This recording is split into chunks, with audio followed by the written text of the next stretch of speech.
Hello mga miss, so sa mga naghahanap po ng foundation dyan na dalawa na, yung isang ganito, dalawa na yung laman, may foundation na siya at may liquid foundation at may setting spray na siya. So ito po may antioxidant na po siya, zinc setting spray. So ang kagandahan niya is may antioxidant na siya, so maganda siya sa skin.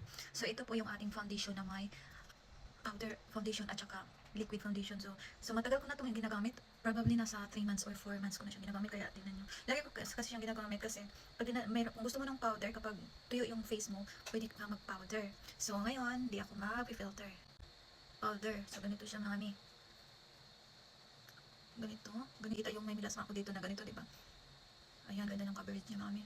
So ito yung sa powder. So, tapos, dito naman is liquid. So ito din gagamitin natin. Pwede naman siya ganito. Ayan. Tapos mabilis siyang i-blend mga mi, okay? So dito yung sa liquid foundation. At saka dito yung sa powder. Natatanggal din to. I-press mo lang siyang. Natatanggal din to mga mi. So press mo lang dito sa bottom. Ayan. Kapag wala na siyang laman, kasi minsan naubos.